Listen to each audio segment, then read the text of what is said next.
കർത്താവിനാൽ അനുഗ്രഹീതമായ നല്ല വിശുദ്ധ പകൽക്കാലത്തിനായി ദൈവത്തെ സ്തുതിക്കുന്നു.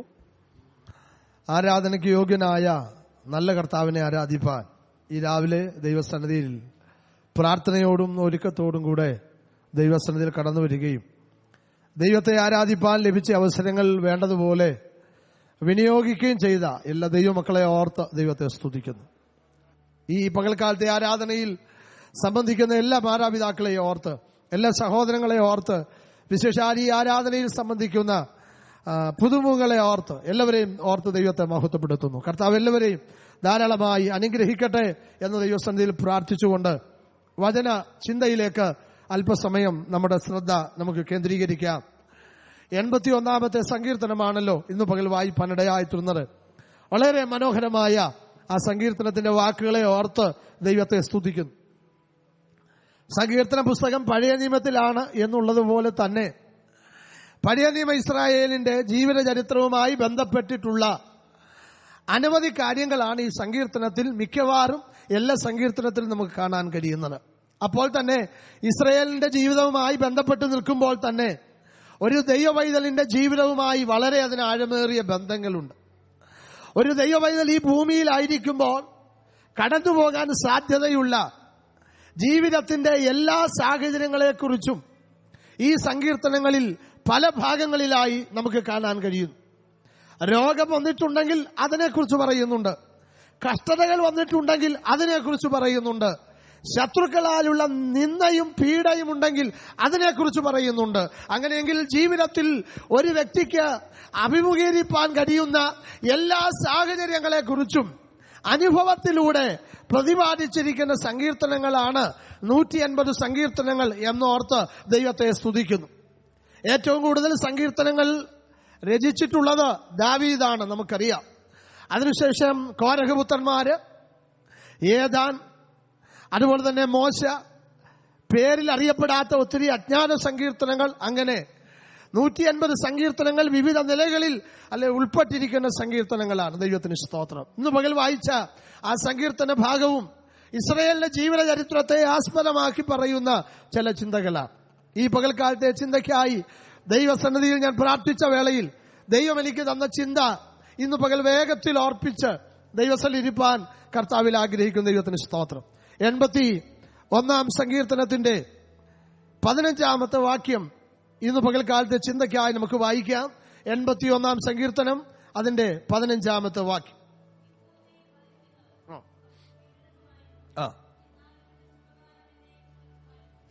ഒരു പ്രത്യേക വ്യവസ്ഥ പറഞ്ഞുകൊണ്ട്, ഒരു പ്രത്യേക കണ്ടീഷൻ പറഞ്ഞുകൊണ്ടാണ് ഈ വേദഭാഗം ഇവിടെ ആരംഭിക്കുന്നത്.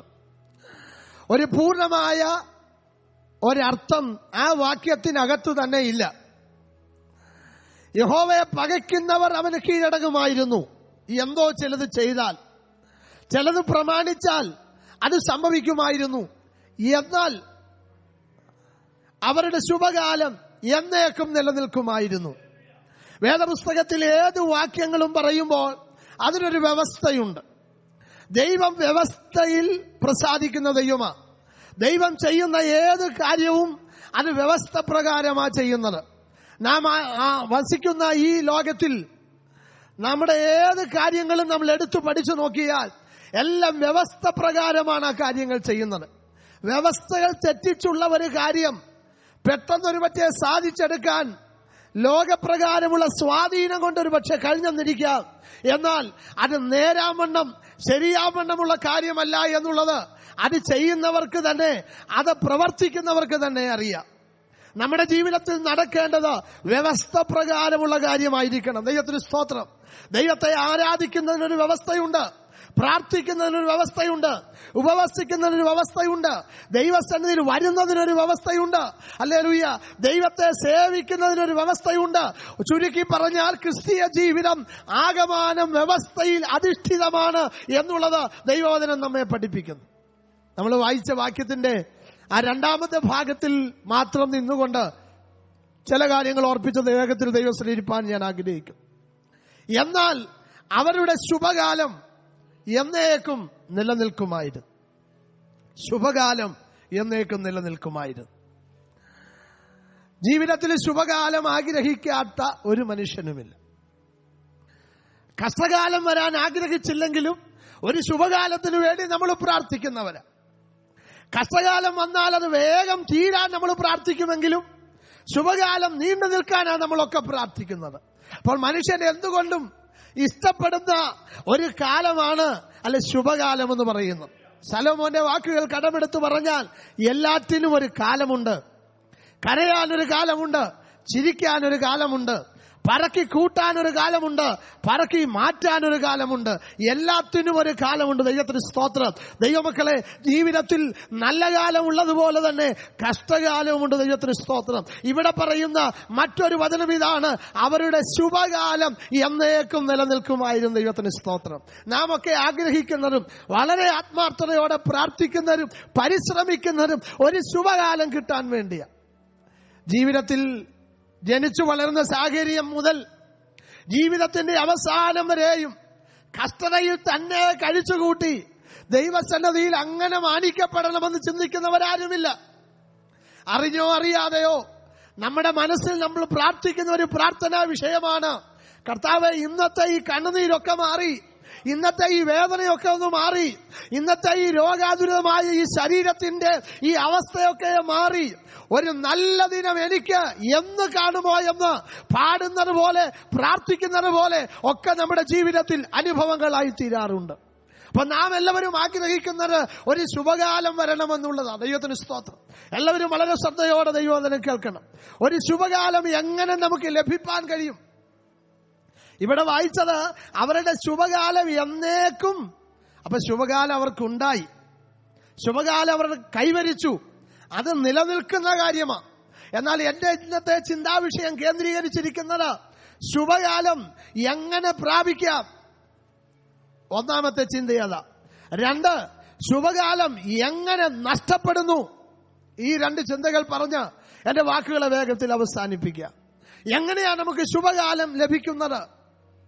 നമ്മൾ ശുഭപ്പെട്ടിരിക്കുന്നത് എങ്ങനെ ജീവിച്ചാലാ, എങ്ങനെ പ്രവർത്തിച്ചാലാണ് നമുക്ക് ശുഭമായിരിക്കാൻ കഴിയുന്നത്? പ്രാർത്ഥിച്ചും കരഞ്ഞും ഉപവസിച്ചും ഒക്കെ ഒരു ശുഭകാലം നമുക്ക് ലഭിക്കണമെങ്കിൽ നമ്മൾ എങ്ങനെ പെരുമാറണം, എങ്ങനെ ഈ ഭൂമിയിലായിരിക്കണം?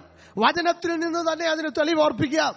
യോശുവയുടെ പുസ്തകം 1-ാം അധ്യായം അതിന്റെ 7-ാമത്തെ വാക്യത്തിലേക്ക് ശ്രദ്ധ കൊണ്ടുവരാം. യോശുവയുടെ പുസ്തകം 1-ാം അധ്യായം അതിന്റെ 7-ാമത്തെ വാക്യം.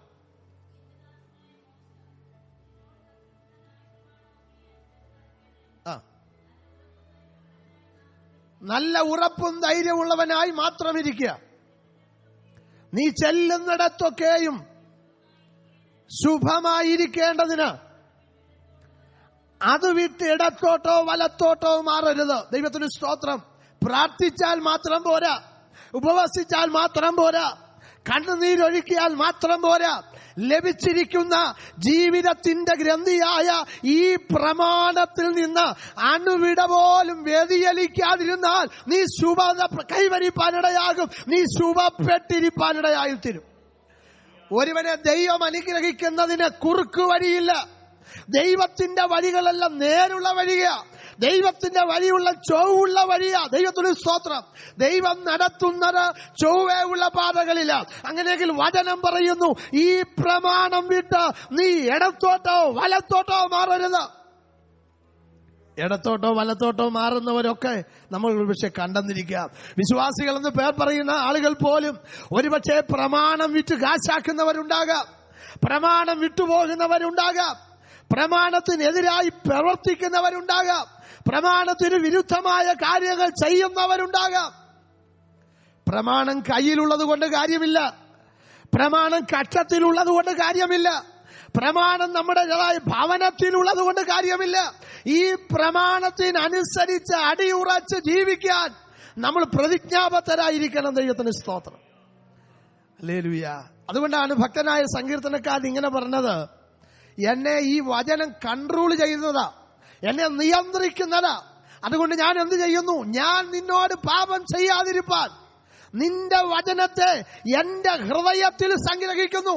വചനം അകത്തുണ്ടെങ്കിൽ വചനം നിനക്ക് ഏറ്റവും സമീപമായി, നിന്റെ അടുത്തും നിന്റെ വായിലുമുണ്ട്. അപ്പൊ ശ്രദ്ധിക്കണം, വചനം നമ്മുടെ കയ്യിലുണ്ട്, വചനം ഹൃദയത്തിനകത്തുണ്ട്, വചനം നമ്മുടെ വായിലുണ്ട്, വചനം നമുക്ക് സമീപമായുണ്ട്. അങ്ങനെയെങ്കിൽ ദൈവമക്കളെ, ഒരുവൻ എങ്ങനെ തെറ്റിപ്പോകാൻ കഴിയും? ഈ പ്രമാണം വിട്ട് എങ്ങനെ ഇടത്തോട്ടോ വലത്തോട്ടോ മാറാൻ കഴിയും? സങ്കീർത്തനം 32 പറയുന്നത് പോലെ, ഞാൻ നിന്റെ മേൽ ദൃഷ്ടി വച്ച് ഞാൻ നിനക്ക് ആലോചന പറഞ്ഞ് വഴി നടത്തും. ദൈവാലോചന പ്രകാരം പോകാതെ മുന്നോട്ട് പോകുന്നത് കൊണ്ടാ ഈ സങ്കീർത്തനത്തിൽ ഇങ്ങനെ ഒരു വാക്യമുണ്ട്: സ്വന്തം ആലോചന പ്രകാരം പോകേണ്ടതിന് ഞാൻ അവരെ ഹൃദയകാഠിന്യത്തിനേൽപ്പിച്ചു. ദൈവം കൈവിട്ടു. ദൈവവചനം പഠിക്കുമ്പോൾ നമുക്കറിയാം, ദൈവം കറക്റ്റ് ചെയ്യാൻ ചിലപ്പോൾ തന്റെ ജനത്തെ, ഇസ്രയേലിനെ ശത്രുക്കളുടെ കയ്യിൽ ഏൽപ്പിച്ചിട്ടുണ്ട്. നാളുകൾ അവരെ കഷ്ടപ്പെടുത്തി കഴിയുമ്പോൾ, അവർ കണ്ണുനീരോടെ ദൈവസന്നിധിയിലേക്ക് മടങ്ങി വരുമ്പോൾ, ദൈവം പ്രാർത്ഥന കേട്ട് ശത്രുവിനെ ന്യായം വിധിച്ച് അവരുടെ കയ്യിൽ നിന്ന് ഇവരെ വിടുവിച്ചിട്ടുണ്ട്. ചിലപ്പോൾ ശത്രുക്കളുടെ കയ്യിൽ ഏൽപ്പിക്കും, നമ്മളെ ഒന്ന് ഗുണീകരണത്തിന് വേണ്ടി, നമ്മളെ ഒന്ന് നേരെയാക്കാൻ, നമ്മെ ദൈവകൃപയിലേക്കൊന്ന് മടക്കി കൊണ്ടുവരാൻ ദൈവം ശത്രുവിന്റെ കയ്യിൽ ഏൽപ്പിക്കും. ഇനി ശത്രുവിന്റെ കയ്യിൽ മാത്രമല്ല, സാത്താന്റെ കയ്യിലും എന്ത് ചെയ്യും? ഏൽപ്പിക്കും. തീമോഥെയോസിന്റെ ലേഖനം അങ്ങനെയാ പറയുന്നത്: അവർ ദൂഷണം പറയാതിരിക്കേണ്ടതിന് ഞാൻ അവരെ സാത്താന്റെ കയ്യിൽ. ഇത് രണ്ടും ചെയ്തിട്ടും ശരിയാകാതെ വരുമ്പോഴാ ദൈവം പറഞ്ഞത്, സ്വന്തം ആലോചന പ്രകാരം പോകേണ്ടതിന് ഹൃദയകാഠിന്യത്തിന് എന്ന് പറഞ്ഞാൽ, ഹല്ലേലൂയ, അതിനെക്കുറിച്ച് ഒരു ചിന്ത പറയുന്ന കർത്താവ് അവരെ ഡൈവേഴ്സ് ചെയ്തു. ഞാൻ ആ പദം പറയുന്നത് തെറ്റിദ്ധരിക്കരുത്. ഹല്ലേലൂയ, നാം നമ്മുടെ കർത്താവിന്റെ കാന്തയാ, അല്ലെ നമ്മുടെ കാന്തൻ കർത്താവാ. കർത്താവ് പറയുന്ന, ഞാൻ പറയുന്നത് കേട്ടില്ലെങ്കിൽ, ഹല്ലേലൂയ, നമ്മൾ പലപ്പോഴും അങ്ങനെയുള്ള ചിന്തകൾ നമ്മുടെ മനസ്സിൽ വരാറില്ലേ? എന്റെ വീട്ടിൽ താമസിക്കുമ്പോൾ, ഹല്ലേലൂയ, ഞാൻ ചെലവിന് തരുമ്പോ ഞാൻ പറയുന്നത് കേൾക്കാതെ ബോധിച്ച വഴിയിൽ പോകുന്ന ഒരു വ്യക്തിയാണ് നമ്മുടെ കൂട്ടാളിയെങ്കിൽ എത്ര നാൾ നാം അതിനെ സഹിക്കും?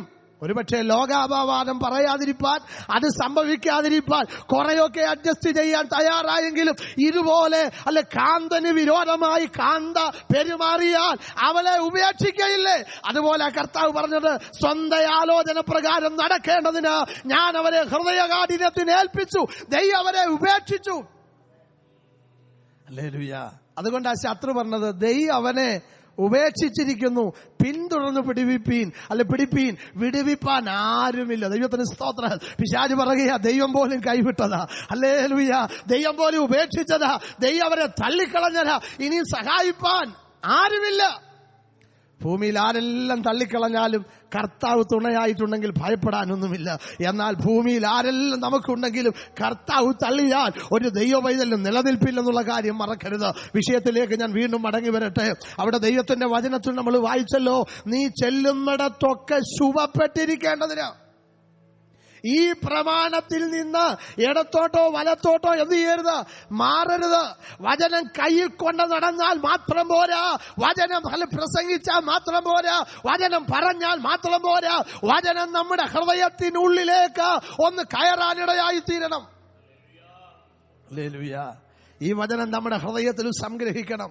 അത് നമ്മെ വഴി നടത്തുന്നതായിരിക്കണം. ആ ആലോചനയ്ക്ക് നമ്മൾ വിധേയപ്പെടുന്നവരായിരിക്കണം. ആ ദൈവാലോചന നമ്മൾ ഏറ്റെടുക്കുന്നവരായിരിക്കണം. അല്ലെ, കർത്താവേ നിന്റെ വഴി എന്നെ കാണിച്ചു തരണേ എന്ന് പ്രാർത്ഥിക്കുമ്പോൾ, വഴി കർത്താവ് കാണിച്ചു തരുമ്പോൾ ആ വഴിയിലൂടെ നടക്കാൻ ഒരു സന്മനസ്സുണ്ടാകണം. ഈ രാവിലെ ദൈവമക്കളെ, അവരവരെ തന്നെ ഒന്ന് ശോധന ചെയ്യാം. നമുക്ക് നമ്മോടൊന്ന് ചോദിക്കാം, എനിക്കൊരു പ്രമാണം കിട്ടിയിട്ടുണ്ട്, ആ പ്രമാണമാണോ എന്നെ നടത്തുന്നത്? ആ പ്രമാണപ്രകാരമാണോ ഞാൻ നയിക്കപ്പെടുന്നത്? ആ പ്രമാണം എന്നെ കറക്റ്റ് ചെയ്യുന്നുണ്ടോ?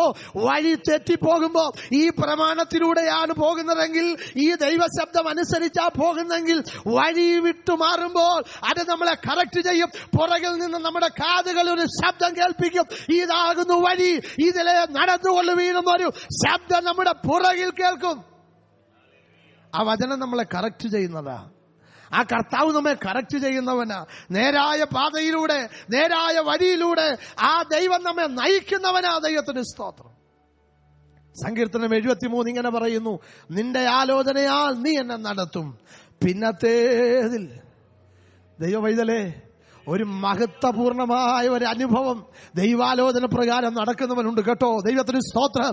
ദൈവത്തിന്റെ വഴി പ്രമാണിച്ചതുകൊണ്ട് ജീവിതത്തിൽ അധോഗതി ആരും പ്രാപിച്ചിട്ടില്ല, അല്ലെങ്കിൽ ജീവിതത്തിൽ പുരോഗതിയെ പ്രാപിച്ചിട്ടുള്ളൂ.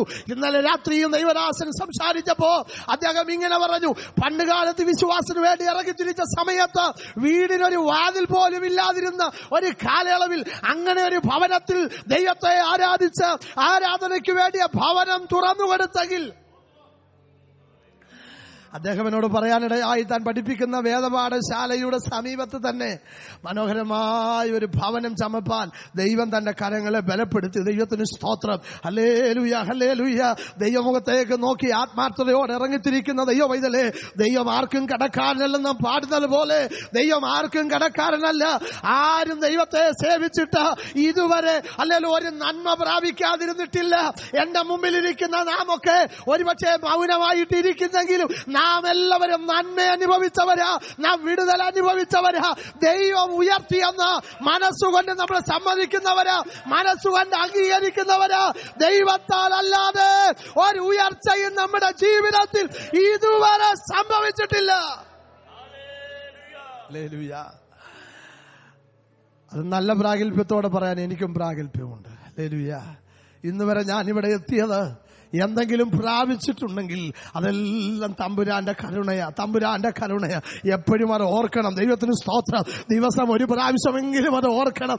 ഓർത്തു ദൈവത്തെ സ്തുതിക്കണം. കർത്താവേ, ഇതെല്ലാം ഇതെല്ലാം ഇതെല്ലാം ഈ കാണുന്നതൊക്കെ ഹല്ലേലൂയ, ഞാൻ ചവിട്ടി നിൽക്കുന്ന ഭൂമി ഉൾപ്പെടെ, ഞാൻ പാർക്കുന്നതായ ഭവനം ഉൾപ്പെടെ, ഞാൻ ധരിക്കുന്ന വസ്ത്രം ഉൾപ്പെടെ, ഞാൻ അനുഭവിക്കുന്നതെല്ലാം എല്ലാം ഹല്ലേലൂയ.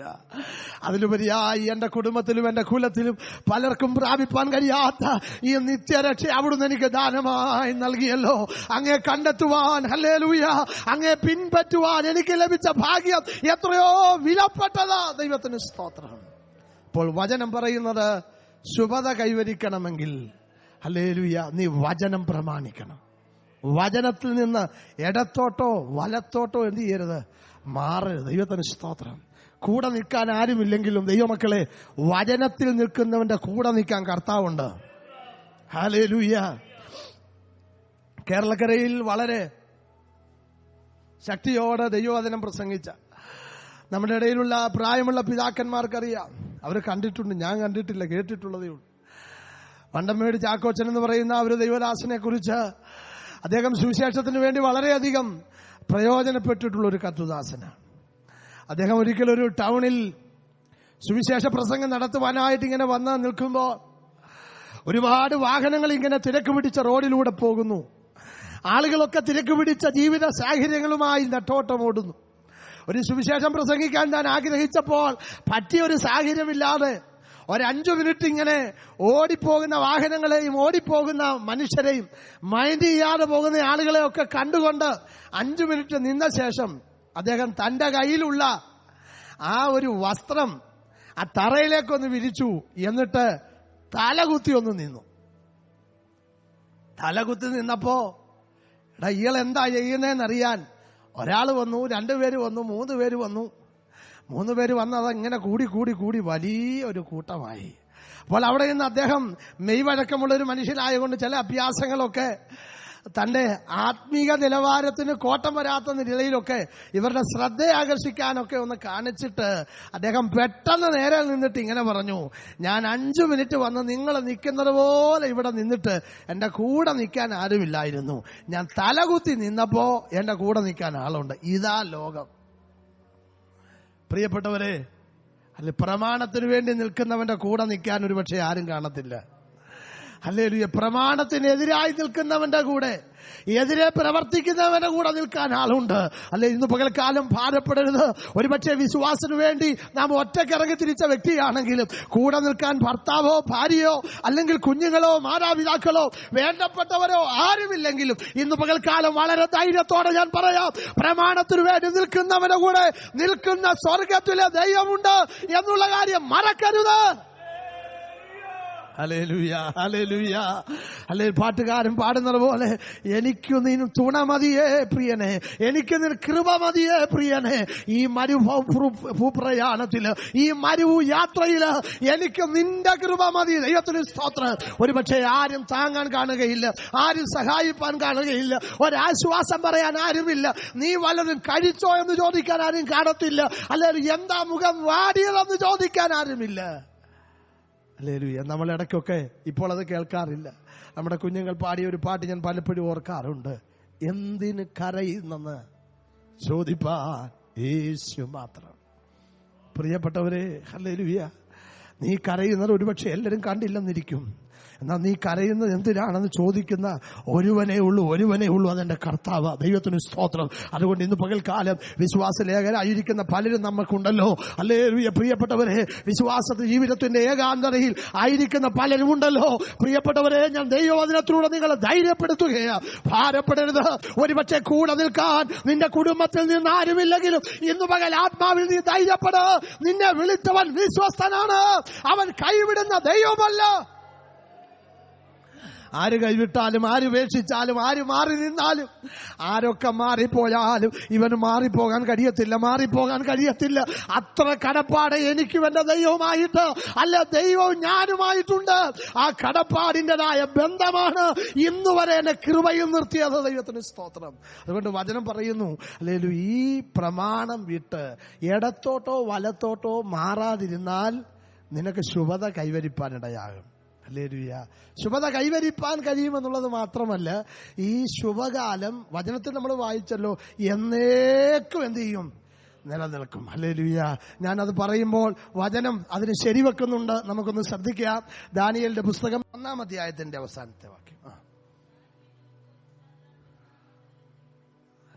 ദാനിയേലോ കോരേസ് രാജാവിന്റെ 1-ാം ആണ്ട് വരെ ജീവിച്ചിരുന്നു. ദൈവത്തിന് സ്തോത്രം. നമ്മൾ വായിച്ച ആ വാക്യത്തിൽ നമ്മൾ ശ്രദ്ധിക്കുവാനിടയായത്, ഇനി ഒരു വാക്യം കൂടെ വായിച്ച് അതിന്റെ 6-ാം അധ്യായത്തിന്റെ 28-ാമത്തെ വാക്യം കൂടെ, 6:28. എന്നാൽ ദാനിയേൽ ദാരിയാവേസിന്റെ വാഴ്ചയിലും പാർസി രാജാവായ കോരസിന്റെ വാഴ്ചയിലും, ശ്രദ്ധിക്കണം, ശുഭപ്പെട്ടിരുന്നു. ഹല്ലേലൂയ. ശുഭത എന്നുള്ളതാണ് നമ്മുടെ വിഷയം. നാം ഇവിടെ വായിച്ചത്, എന്നാൽ ദാനിയേലോ പാർസി രാജാവായ കോരസിന്റെ വാഴ്ച വരെയും. അപ്പൊ നെബൂഖദ്നേസറിന്റെ ഒരു കാലയളവ് ഉണ്ടായിരുന്നു, അവന്റെ മകനായ ബേൽശസ്സറിന്റെ ഒരു കാലയളവ് ഉണ്ടായിരുന്നു, അതിനുശേഷം മേദ്യനായ ദാരിയാവേസിന്റെ ഒരു കാലയളവ് ഉണ്ടായിരുന്നു. ഈ 3 രാജാക്കന്മാരുടെ കാലയളവിലും ദാനിയേൽ അനുഗ്രഹിക്കപ്പെട്ടവനായി നിലനിന്നു എന്നുള്ളത് മാത്രമല്ല, നമ്മളിവിടെ വായിച്ചത് 4-ാമത്തെ രാജാവായ പാർസി രാജാവായ കോരസിന്റെ വാഴ്ചയിലും. ഹല്ലേലൂയ. ദൈവമക്കളെ, ദാനിയേലിന്റെ ചരിത്രം അറിയാവുന്നവരാ നമ്മളൊക്കെ. പോരാട്ടമില്ലാഞ്ഞിട്ടല്ല കേട്ടോ, പ്രശ്നമില്ലാഞ്ഞിട്ടല്ല, ശുഭപ്പെട്ടിരിക്കാൻ അനുഗ്രഹിക്കപ്പെട്ട ഒരു കാലാവസ്ഥ ഉള്ളത് കൊണ്ടല്ല. എത്രയോ പ്രശ്നങ്ങൾ പേരിനെതിരെ വന്നു, ആഹാരത്തിനെതിരെ വന്നു, ആരാധനയ്ക്കെതിരെ വന്നു. ദൈവത്തിന് സ്തോത്രം. ഹല്ലേലൂയ. തന്റെ ജീവിതത്തിനെതിരെ വന്നു, നിലനിൽപ്പിനെതിരെ വന്നു. ഇതൊക്കെ വന്നിട്ടും തന്നെ നിലനിർത്തിയത് ഒറ്റ കാര്യമാണ്, ഈ പ്രമാണം അകത്തുള്ളത് കൊണ്ട്, പ്രമാണം കളയാൻ അവൻ തയ്യാറല്ലാത്തത് കൊണ്ട് ദൈവം അവനെ നിലനിർത്തി. ഹല്ലേലൂയ. ഏത് പ്രതികൂലങ്ങൾ വന്നപ്പോഴും 1-ാം അധ്യായത്തിന്റെ 8-ാമത്തെ വാക്യം നമുക്ക് കാണാപ്പാടമാ, നമുക്ക് മനപ്പാടമായ വാക്യമാ. ആ വചനം ഇങ്ങനെ പറയുന്നു, എന്നാൽ രാജാവ് കഴിക്കുന്ന ഭോജനം കൊണ്ടും രാജാവ് കുടിക്കുന്ന വീഞ്ഞുകൊണ്ടും തന്നെത്താൻ അശുദ്ധമാക്കയില്ലെന്ന് ദാനിയേൽ ഹൃദയത്തിൽ നിശ്ചയിച്ചു. കാരണം അവൻ കൊട്ടാരത്തിൽ താമസിക്കുന്നത് കൊണ്ട്, കൊട്ടാരത്തിൽ വസിക്കുന്നത് കൊണ്ട് അവൻ അറിയാം, കൊട്ടാരത്തിൽ ഉണ്ടാക്കുന്ന ഏത് ഭോജ്യമാണെങ്കിലും, ഏത് പാനീയമാണെങ്കിലും ആദ്യം നിവേദിക്കുന്നത് കൊട്ടാരത്തിൽ പ്രതിഷ്ഠിച്ചിരിക്കുന്ന ആ ബാലെന്ന് പറയുന്ന വിഗ്രഹത്തിന്റെ മുമ്പിലാണ്. ഞാൻ പ്രമാണമുള്ളൊരു ദൈവവൈദ്യനായതുകൊണ്ട് വിഗ്രഹാർപ്പിതം കഴിക്കാൻ എനിക്ക് പാടില്ല. എനിക്കൊരു പ്രമാണമുണ്ട്. ആ പ്രമാണത്തിനനുസരിച്ച് വേണം ഞാൻ ജീവിക്കാൻ. ഒരുപക്ഷെ കൊട്ടാരത്തിലാ ജീവിതമെങ്കിലും പ്രമാണത്തിനു വേണ്ടി കൊട്ടാരത്തിൻ്റെതായ സുഖ സൗകര്യങ്ങളെ ത്യജിക്കാൻ അവൻ തയ്യാറായി. കൊട്ടാരത്തിന്റെ ആ സന്തോഷം ത്യജിക്കാൻ തയ്യാറായി. ദൈവമക്കളെ, കർത്താവിന്റെ നാമനിമിത്തം, കർത്താവിന്റെ വചനത്തെ സൂക്ഷിക്കാനുള്ളതായ ആ ഒരു ബാധ്യത നിമിത്തം എന്തെങ്കിലുമൊക്കെ വേണ്ട എന്ന് വെച്ചാലും ദൈവം നിന്നെ തള്ളിക്കളകയില്ല. ദൈവം ഒരു നാളും നിന്നെ മാനിക്കും. എവിടെയാണോ നിനക്ക് താഴ്ചയുണ്ടായത് അവിടെ ദൈവം നിന്നെ ഉയർത്തും, അവിടെ നിന്നെ മാനിക്കും. ആ വായിച്ച വാക്യം എല്ലാവരും ശ്രദ്ധിക്കണം. പേന കയ്യിൽ കിട്ടുമ്പോൾ അത് അടിവരയിട്ട് സൂക്ഷിക്കണം. ദാനിയേൽ ശുഭപ്പെട്ടിരിക്കാൻ ഒരുപക്ഷെ ദൈവമക്കൾ പറയും പ്രാർത്ഥനാ ജീവിതം സഹായമായിരുന്നു, ഉപവാസം സഹായമായിരുന്നു. അതൊക്കെ ശരിയാ, ദൈവത്തിന് സ്തോത്രം. എന്നാൽ ഞാൻ പറയട്ടെ, പ്രാർത്ഥിക്കുന്നവരും ഉപവസിക്കുന്നവരും എത്രയോ ആളുകൾ ഈ ഭൂമിയിലുണ്ട്. അവരൊന്നും ശുഭപ്പെടുന്നില്ലല്ലോ. കാരണം എന്താ? ഈ പ്രമാണം അനുസരിക്കുന്നില്ല. ഈ പ്രമാണം ചുമക്കുന്നതല്ലാതെ ഈ പ്രമാണപ്രകാരം ജീവിക്കുന്നില്ല. ഇന്ന് പകൽക്കാലം ഈ പ്രമാണത്തിന് വേണ്ടി വില കൊടുത്തിറങ്ങി തിരിച്ച ദൈവമക്കളെ, നമ്മെ പോലെ ഭാഗ്യമുള്ളവർ ആരുമില്ല. ഈ പ്രമാണത്തിന് വേണ്ടി ജീവിതത്തിന്റെ അവസാനം വരെ നിലകൊള്ളുവാനിടയായി തീർന്നാൽ ഈ പ്രമാണം വിട്ടുള്ള ഒരിടപാടും എനിക്ക് വേണ്ട. ഈ പ്രമാണം കാറ്റിൽ പറത്തിയുള്ള ഒരു കാര്യവും എനിക്ക് വേണ്ട എന്ന് ഉറച്ചു പറയാൻ കഴിയുന്നെങ്കിൽ അതാ ക്രിസ്തീയ ജീവിതത്തിന്റെ ഏറ്റവും വലിയ മൂല്യം. ഹല്ലേലൂയ. എനിക്ക് കർത്താവ് മതി, എനിക്ക് കർത്താവ് തരുന്ന വചനം മതി. ആ വചനമായി എന്നെ നയിക്കുന്ന ദൈവത്തിന് സ്തോത്രം. ഹല്ലേലൂയ. ആ വചനമാണ് നമ്മുടെ ജീവിതത്തിൽ മാനിക്കുന്നത്. ആ വചനമാണ് നമ്മെ അനുഗ്രഹിക്കുന്നത്. അതുകൊണ്ട് ദാനിയേൽ വല്ലതും പ്രാപിച്ചിട്ടുണ്ടെങ്കിൽ ദാനിയേലിന് പറയാൻ കഴിയും, ഈ പ്രമാണത്തിന് വേണ്ടി നിന്നതുകൊണ്ടാ, ഈ പ്രമാണത്തിന് വേണ്ടി നിന്നതുകൊണ്ടാ. അതിനകത്തൊരു അഡ്ജസ്റ്റ്മെന്റ് ഇല്ല, അതിനകത്തൊരു വിട്ടുവീഴ്ചയില്ല.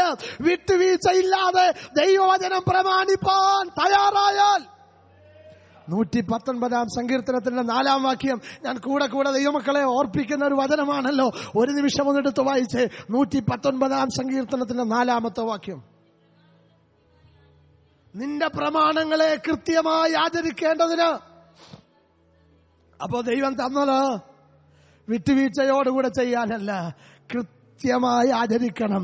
വളരെ പെർഫെക്റ്റായി ആചരിക്കുവാൻ, വളരെ സത്യസന്ധമായി ആചരിക്കുവാൻ ആ വചനങ്ങളെ ദൈവം കൽപ്പിച്ചു തന്നിരിക്കുക. ഇസ്രായേലിന് ദൈവം പ്രമാണം കൊടുക്കുമ്പോൾ മോശയിലൂടെ ദൈവത്തിന്റെ പ്രമാണം കൊടുത്ത് അവരെ ഉറപ്പിക്കുന്നത് അല്ലെ രക്തത്താല. ദൈവത്തിന് സ്തോത്രം. അല്ലെ മോശ ഹല്ലേലൂയ രക്തം അവരുടെ മേൽ തളിച്ചുകൊണ്ട് അവരോട് പറയുന്നു, ഇത് മുഖാന്തരം ഈ പ്രമാണം നിങ്ങളുടെ മേൽ ഉറപ്പിക്കുക. അതുകൊണ്ടാണ് ആവർത്തന പുസ്തകം 28 അധ്യായത്തിന്റെ പ്രാരംഭ ഭാഗം ഇങ്ങനെ പറയുന്നു, നിന്റെ ദൈവമായ യഹോവയുടെ വാക്ക് നീ ശ്രദ്ധയോടെ കേട്ട് അതിലെഴുതിയിരിക്കുന്നതൊക്കെ നീ പ്രമാണിച്ചുകൊണ്ട് ഹല്ലേലൂയ ഇടത്തോട്ടോ വലത്തോട്ടോ മാറാതെ ജീവിച്ചാൽ ഇതിനകത്ത് അടങ്ങിയിരിക്കുന്ന പറഞ്ഞിരിക്കുന്ന സകല അനുഗ്രഹങ്ങളും നിനക്കുണ്ടാകും. ദൈവമക്കളെ, അതിന് ആരുടെ റെക്കമെൻഡേഷൻ വേണ്ട. ഈ പ്രമാണം അനുസരിച്ചാൽ മതി. ഈ പ്രമാണം മുറുകെ പിടിച്ച് അതിന് പ്രകാരം ജീവിച്ചാൽ നിന്നെ ഉയർത്താൻ ആരുമില്ലെങ്കിലും നിന്നെ ഉയർത്താൻ എന്റെ കർത്താവ് വിശ്വസ്തന. നിന്നെ മാനിപ്പാൻ കർത്താവ് മതിയായവന. നിന്റെയും എന്റെ ജീവിതത്തിന് വേണ്ടി കരുതുവാൻ ഇന്നും പകലും ആ കർത്താവ് മതിയായവന. അത് വിശ്വസിക്കുന്നവർ കരമുയർത്തി ദൈവത്തെ സ്തുതിച്ചാട്ടെ. ഹല്ലേലൂയ. എന്റെ ചിന്തയുടെ 1ാമത്തെ ഭാഗം ഞാൻ അവിടെ അവസാനിപ്പിക്കുക. ശുഭത കൈവരിക്കണമെങ്കിൽ, ശുഭത നിലനിൽക്കണമെങ്കിൽ ഒറ്റ വഴിയേ ഉള്ളൂ, ഒറ്റ വഴി മാത്രം. പ്രമാണം മുറുകെ പിടിക്കുക, ആ പ്രമാണത്തിന് അനുസരിച്ച് ജീവിക്കുക. പ്രിയരെ, ദൈവം അതിനായി നമ്മെ സഹായിക്കട്ടെ. എന്നാൽ ചിലർക്ക് ശുഭത പ്രാപിപ്പാൻ കഴിയത്തില്ല. അവരെങ്ങനെയൊക്കെ ജീവിച്ചാൽ ഒരുപക്ഷെ ഇതിന്റെ ഓപ്പോസിറ്റാണ് എന്ന് വേണമെങ്കിൽ നമുക്ക് പറയാം. പ്രമാണം അനുസരിക്കാതെ ജീവിക്കുന്നത് കൊണ്ടാ എന്നൊക്കെ പറയാൻ കഴിയുമെങ്കിലും വചനത്തിലൂടെ പറയുന്ന ഒരു തെളിവ് ദൈവമക്കളുടെ ശ്രദ്ധയിലേക്ക് കൊണ്ടുവരാം. ഹല്ലേലൂയ. ശുഭത കൈവരിപ്പാൻ കഴിയാത്തതാര്? കഴിയാത്തത് എന്തുകൊണ്ട്? വായിക്കാം. സദൃശ്യവാക്യങ്ങളുടെ പുസ്തകം 28 അധ്യായം 13 വാക്യം.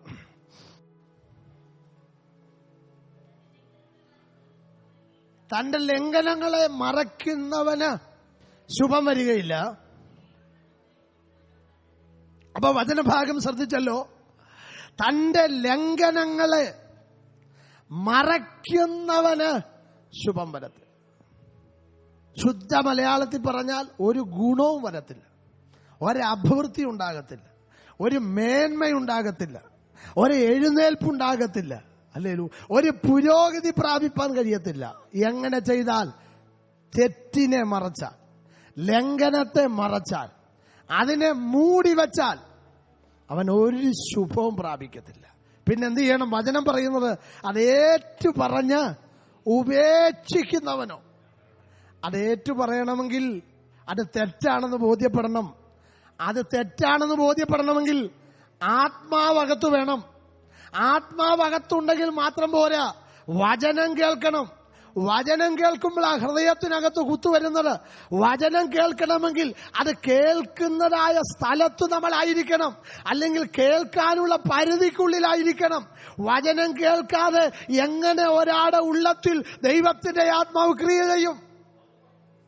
അപ്പോൾ വചനഭാഗം പറഞ്ഞത് തെറ്റിനെ മറയ്ക്കുന്നവന് ശുഭം വരികയില്ല. വേദപുസ്തകത്തിൽ സമയത്തിന്റെ ചുരുക്കത്താൽ ഞാൻ പറയട്ടെ, ഒത്തിരി ആളുകൾ തെറ്റിനെ മറച്ചവരുണ്ട്. അവർക്ക് ഒരു ഗുണവും പ്രാപിപ്പാൻ കഴിഞ്ഞിട്ടില്ല, അവർ ഒരു അഭിവൃദ്ധിയും പ്രാപിച്ചിട്ടില്ല. ആരംഭ പുസ്തകമായ ഉൽപ്പത്തി ആരംഭ അധ്യായങ്ങൾ മുതലേ ശ്രദ്ധിച്ചാൽ 4-ാമത്തെ അധ്യായത്തിൽ ഞാൻ രാവിലെ കുഞ്ഞുങ്ങളെ സൺഡേ സ്കൂൾ പഠിപ്പിച്ചപ്പോൾ പറയാനിടയായി, ഒരു കായീനെ നമ്മൾ കാണുകയാണ്. ആദിമ കുടുംബത്തിലെ ഒരനുഗ്രഹിക്കപ്പെട്ട 2 ആൺതലമുറകൾ, കായീനും ഹാബേലും. ആദിമ മാതാപിതാക്കൾക്ക് ജനിച്ച ഇവർ അവർക്ക് ലഭിച്ചിരിക്കുന്നതായ മനസ്സാക്ഷിയുടെ പ്രമാണമനുസരിച്ച് ദൈവസന്നിധിയിൽ ഒരു വഴിപാട് കൊണ്ടുവന്നു. ആ വഴിപാടിനെ കുറിച്ചുള്ളതായ ചിന്താഗതികളൊക്കെ നമുക്കവിടെ കാണാൻ കഴിയുന്നുണ്ട്. ഒരുവന്റെ വഴിപാടിൽ യഹോവ പ്രസാദിച്ചു, മറ്റവന്റെ വഴിപാടിൽ യഹോവ പ്രസാദിച്ചില്ല. അതിന്റെ കാരണത്തെക്കുറിച്ചൊക്കെ ആളുകൾ പല രീതിയിലാണ് പറയുന്നത്. പക്ഷേ അവിടെ തന്നെ എഴുതി വച്ചിരിക്കുന്ന ഒരു ഭാഗമുണ്ട്. കായീനെ, നിന്റെ മുഖം വാടുന്നതെന്ത്? നന്മ ചെയ്യുന്നു എങ്കിൽ നിന്നിൽ പ്രസാദമുണ്ടാകയില്ലയോ? നന്മ ചെയ്യാത്ത നീ ദൈവസന്നിധിയിൽ കൊണ്ടുവരുന്ന യാതൊന്നിലും ദൈവം പ്രസാദിക്കുന്നില്ല. തിങ്കൾ മുതൽ ശനി വരെയുള്ള ദിവസത്തിൽ നീ ദൈവത്തിനെതിരായി ജീവിക്കുന്നവനാണെങ്കിൽ, ദൈവ പ്രമാണത്തിന് വിരുദ്ധമായി പ്രവർത്തിക്കുകയും പറയുകയും ചെയ്യുന്ന വ്യക്തിയാണെങ്കിൽ, നീ ദൈവസന്നിധിയിൽ വരുന്നതിലോ ദൈവസന്നിധിയിൽ കൊടുക്കുന്ന ആരാധനയിലോ അർപ്പണത്തിലോ ആമേൻ പറയുന്നവനല്ല എന്റെ ദൈവം. നീ നന്മ ചെയ്യണം, അത് വചനത്തിലൂടെ അറിയണം, അത് വചനത്തിലൂടെ മനസ്സിലാക്കണം. ദൈവത്തിന് സ്തോത്രം, ഹല്ലേലൂയ. ഞാൻ ആ ഭാഗം പറഞ്ഞു മുന്നോട്ട് പോകട്ടെ. ഇവൻ കോപിഷ്ഠനായി മാറി. അവന്റെ സഹോദരനോട് അവൻ കോപിച്ച് അവനുമായി വയലിൽ വെച്ച് അവനോട് കയർത്ത് അവന്റെ ഘാതകനായി മാറി. ആദിമ കുടുംബത്തിലെ അല്ലെങ്കിൽ മൂത്ത സഹോദരൻ ഇളയ സഹോദരന്റെ ഘാതകനായി മാറി. അതിനേക്കാൾ ഭയം തോന്നുന്ന ഒരു കാര്യം, ദൈവം അവനോട് ചോദിച്ചു, നിന്റെ അനുജനായ ഹാബേൽ എവിടെ? എങ്ങനെ കൊന്നെന്ന് എനിക്കറിയത്തില്ല. തൊണ്ട ഞെക്കിയാണോ, കത്തി കൊണ്ട് കുത്തിയതാണോ അറിയത്തില്ല. പക്ഷേ വയലിൽ വെച്ച് കൊന്നു എന്നുള്ളത് സത്യമാണ്.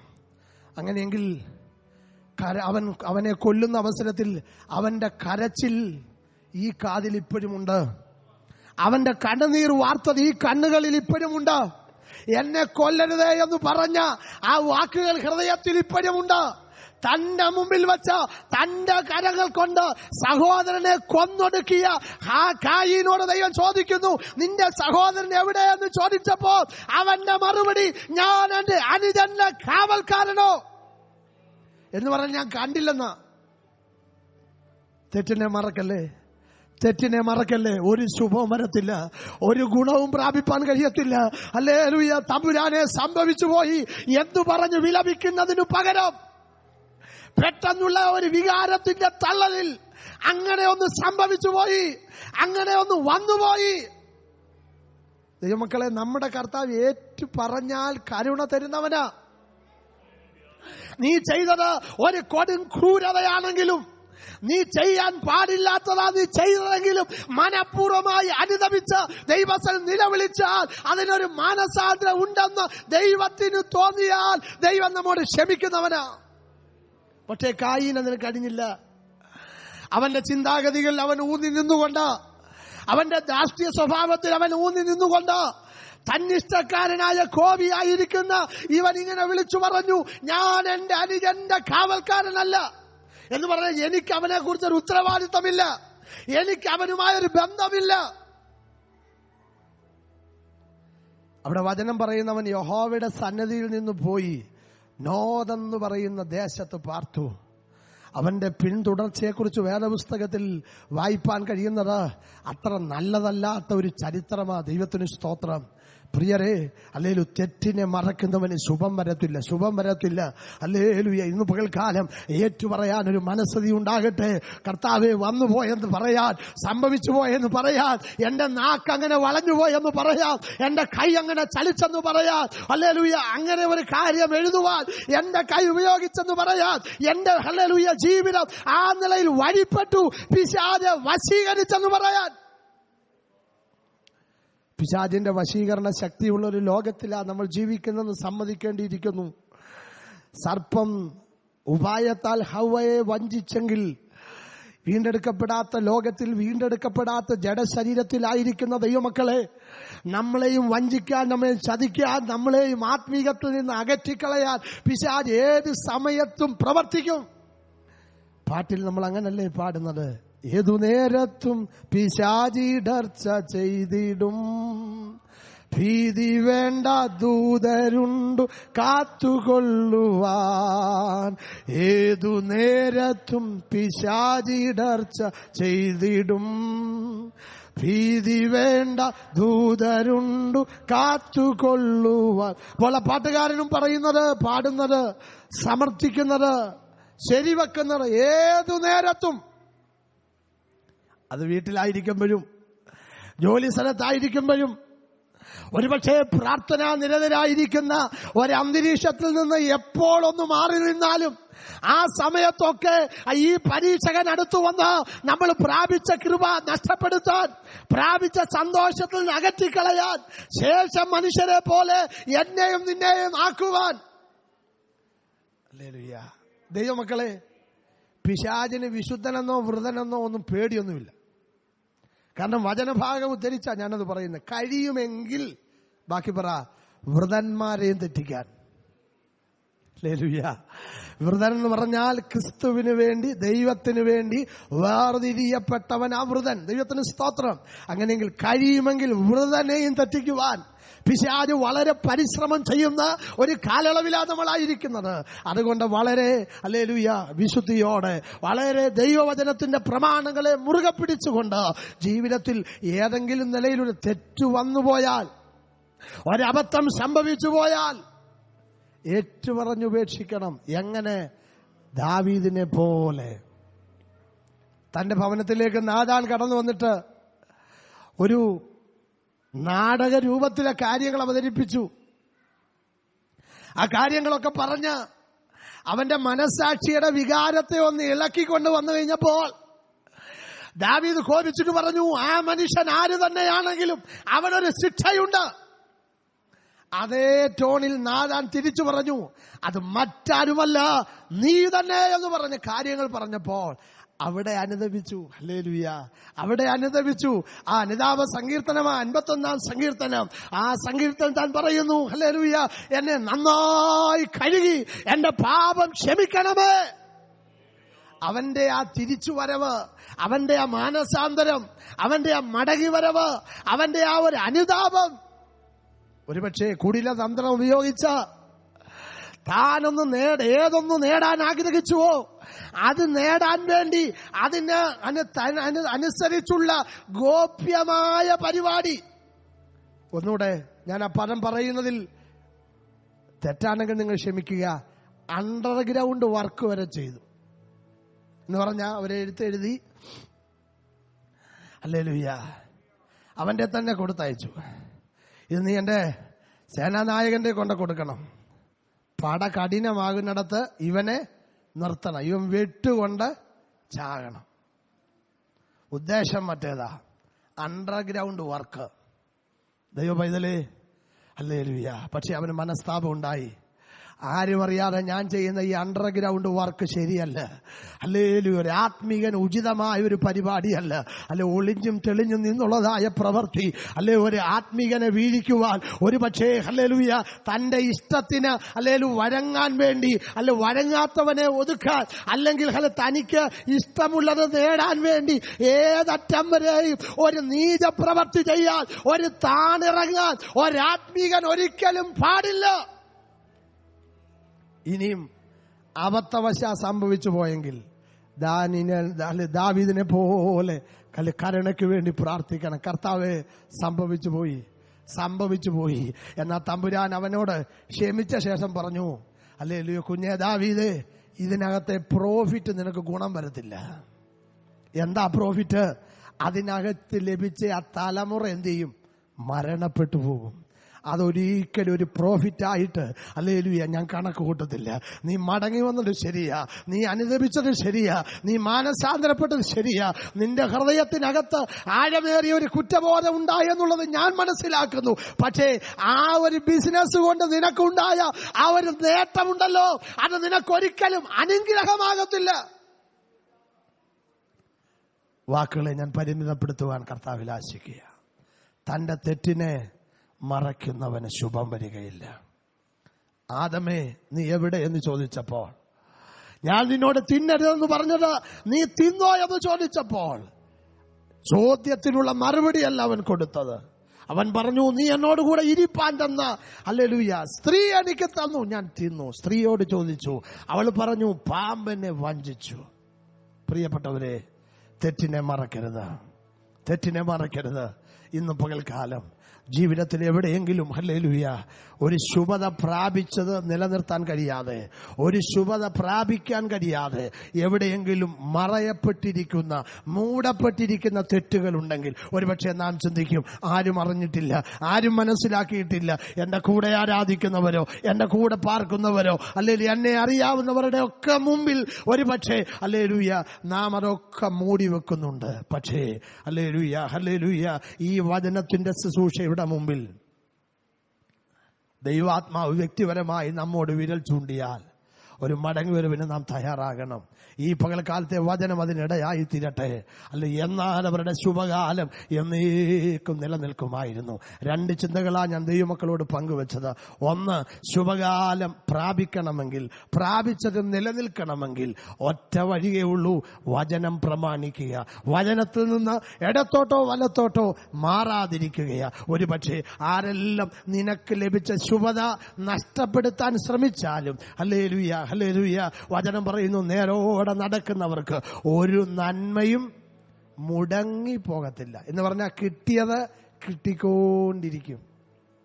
ഹല്ലേലൂയ. ഞാൻ ആ വചനം വായിച്ച് ഒത്തിരി സന്തോഷിക്കാറുണ്ട്. ആരൊക്കെ മുടക്കാൻ ശ്രമിച്ചോട്ടെ, ദാനിയേലേ, നിനക്കെതിരെ ആരൊക്കെ നിന്റെ നന്മ മുടക്കാൻ ശ്രമിച്ചാലും, അധികാരികൾ എഴുന്നേറ്റാലും, ഉന്നതന്മാരെഴുന്നേറ്റാലും, ഏതൊക്കെ രേഖ ഒന്നൊന്നിനുമേൽ ചേർത്തെഴുതിയാലും മുടങ്ങിപ്പോകത്തില്ല. കാരണം പറയാൻ നിനക്കൊന്നുണ്ട്. ഇന്ന് ഞാൻ പ്രമാണത്തിന് വേണ്ടി നിൽക്കുകയാ. എന്റെ കൂടെ ഇറങ്ങി തിരിച്ചവർ പലരും എതിരായി മാറിയപ്പോഴും, പലരും വിരുദ്ധമായി നീങ്ങിയപ്പോഴും, പലരും പിന്മാറിപ്പോയപ്പോഴും, പലരും വിണ്ണിലേക്ക് ചേർക്കപ്പെട്ടു, പലരും മണ്ണിനിരയായപ്പോഴും ഇന്നും ഞാൻ ഈ കൃപയിൽ ഈ വചനം പ്രമാണിച്ചു നിൽക്കുകയാ. അതുകൊണ്ട് ദോഷമൊന്നും സംഭവിപ്പാൻ ദൈവം സമ്മതിക്കുകയില്ല. രണ്ടാമത്തെ ചിന്ത, ലഭിച്ച ശുഭകാലം നിലനിൽക്കണമെങ്കിൽ, ഒരു ശുഭകാലം ലഭിക്കണമെങ്കിൽ ലംഘനങ്ങളെ മൂടിവെക്കരുത്, ലംഘനങ്ങളെ മറക്കരുത്, ഏറ്റുപറഞ്ഞ് ഉപേക്ഷിപ്പാൻ തയ്യാറാകണം. പ്രിയപ്പെട്ടവരെ, ഈ വചനത്തിന് മുമ്പിൽ ഒരു നിമിഷം ശോധന ചെയ്ത് നമുക്ക് ദൈവത്തോട് പ്രാർത്ഥിക്കാം. എല്ലാ കണ്ണുകളും ദൈവസന്നിധിയിൽ അടഞ്ഞ്, എല്ലാ തലകളും ദൈവസന്നിധിയിൽ അടങ്ങി ഒരു നിമിഷം ദൈവത്തോട് പ്രാർത്ഥിക്കാം. കർത്താവേ, എന്റെ ക്രിസ്തീയ ജീവിതത്തിൽ ഹല്ലേലൂയ ശുഭത കൈവരിപ്പാൻ കഴിയാതെ പ്രാപിച്ചത് നഷ്ടപ്പെട്ടു പോകുന്ന അളവിൽ അല്ലെങ്കിൽ വന്നു പോകുന്ന തെറ്റുകൾ, അല്ലെ അപാകതകൾ, കുറവുകൾ, പോരായ്മകൾ അവിടുന്ന് എന്നോട് ക്ഷമിക്കണമേ. ദൈവത്തോട് നമുക്ക് പ്രാർത്ഥിക്കാം. ഒരു പരമാർത്ഥ മനസ്സ് നമുക്ക് ദൈവത്തോടുണ്ടാകട്ടെ. ദൈവത്തോടുള്ള ബന്ധത്തിൽ നമുക്ക് നമുക്കൊന്ന് കരയാൻ കഴിയട്ടെ. ദൈവത്തിന് സ്തോത്രം. സ്വർഗസ്വനായ പ്രിയ കർത്താവേ, നല്ല നിമിഷത്തിനായി സ്തോത്രം. അടിയനോടും അവിടുത്തെ മക്കളോടും അവിടുന്ന് ഈ രാവിലെ ഇടപെട്ടതിനാൽ സ്തോത്രം. പ്രയോജനമുള്ളതൊന്നും മറച്ചു വെക്കാതെ അവിടുന്ന് ഞങ്ങളോട് സംസാരിച്ചല്ലോ. ഞങ്ങൾ കേൾക്കപ്പെട്ട വചനം ഞങ്ങൾക്ക് ശിക്ഷാവിധിയാകരുതേ. അത് ഏറ്റെടുക്കാനുള്ള കൃപ അടിയന്റെ മേലും അവിടുത്തെ മക്കളുടെ മേലും തരണമേ. വചനത്തെ പ്രമാണിച്ച് ജീവിതകാലം മുഴുവനും നിലനിൽക്കുവാൻ അവിടുന്ന് ഞങ്ങളെ സഹായിക്കണമേ. ഒരിക്കൽ പോലും ജീവിതത്തിൽ തെറ്റുകളെ മൂടിവെക്കുന്നവരായി, തെറ്റുകളെ മറക്കുന്നവരായി തീരാതെ ഏറ്റുപറഞ്ഞുപേക്ഷിച്ച് അവിടുത്തെ കൃപയാചിപ്പാൻ ഞങ്ങളെ സഹായിക്കും. വചനത്തിന് മുമ്പിൽ ഒരിക്കൽ കൂടെ ഞങ്ങളെ താഴ്ത്തുന്നു. പ്രാർത്ഥന കേട്ടതിനാൽ സ്തോത്രം. യേശുവിന്റെ നാമത്തിൽ തന്നെ. ഉന്നതൻ നീ, അത്യുന്നതൻ നീ, അങ്ങേ പോലൊരു ദൈവമില്ല. അത്ഭുതവാ, അതിശയവാ, നീ മാത്രമൻ ദൈവമെന്നും. അത്ഭുതവാ, അതിശയവാ, നീ മാത്രമൻ ദൈവമെന്നും. നന്മയല്ലാതൊന്നും ചെയ്തിട്ടില്ലല്ലോ, നന്മ മാത്രമേ ചെയ്യുകയുള്ളല്ലോ. നന്മയല്ലാതൊന്നും ചെയ്തിട്ടില്ലല്ലോ, നന്മ മാത്രമേ ചെയ്യുകയുള്ളല്ലോ. തിന്മയ്ക്കായൊന്നും ഭാവിച്ചില്ലല്ലോ, നന്മയ്ക്കായി കൂടി വ്യാപരിച്ചല്ലോ. തിന്മയ്ക്കായൊന്നും ഭാവിച്ചില്ലല്ലോ, നന്മയ്ക്കായി കൂടി വ്യാപരിച്ചല്ലോ. ഉന്നതൻ നീ, അത്യുന്നതൻ നീ, അങ്ങേ പോലൊരു ദൈവമില്ല. അത്ഭുതവാ, അതിശയവാ, നീ മാത്രമൻ ദൈവമെന്നും. അത്ഭുതവാ, അതിശയവാ, നീ മാത്രമൻ ദൈവമെന്നും. നടത്തിയ വഴികളെ ഓർത്തിടുമ്പോ, കരുതിയ കരുതൽ നീനച്ചിടുമ്പോ, നടത്തിയ വഴികളെ ഓർത്തിടുമ്പോ, കരുതിയ കരുതൽ നീനച്ചിടുമ്പോ, സ്തുതിക്കുവാനായിരം നാവ് പോരായേ.